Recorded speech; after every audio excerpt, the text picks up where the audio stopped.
My first real adult job was teaching. I had a master's in education, passed my exam, and I was ready, confident, willing to please. A teacher asked me for help one day, asking me to get a form, fill it out, and bring it back to her. I can do that, I said. Easy. The form was in the main office, but it was in a particular place, on a particular wall, on a particular shelf, in a particular tray.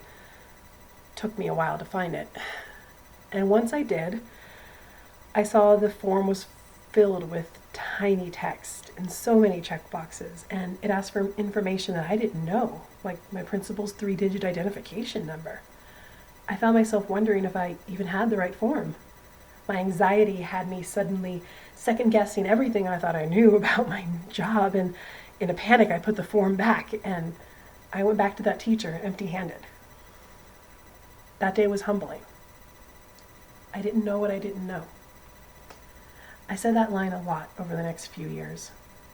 In 5.5 years of teaching, I taught in 3 different positions, never feeling secure in any of them.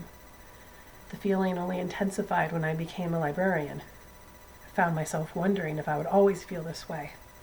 Maybe I wasn't cut out for teaching. Maybe it was my autism. I wasn't sure.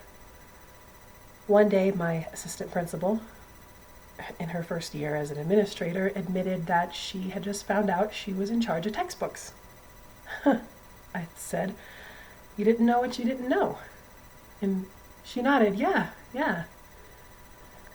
Shortly after that, speaking to another librarian who, after years on one campus, had been transferred to another, admitted that she was still finding things that her campus expected her to be in charge of. I didn't know, she would tell them. I nodded and said, "Yeah, you didn't know that you didn't know." And she agreed, yes, exactly. And these short little exchanges made me feel so much better. So I kept talking, and it made me realize something important. I am not alone in my obliviousness. And my obliviousness is not my fault or the fault of my autism.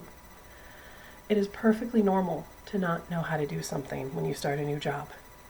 And it is perfectly normal to not know that you don't know how to do something when you start a new job. And that feeling does not last forever.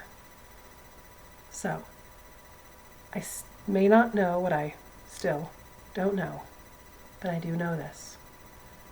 I will figure it out as I go, just like everyone else.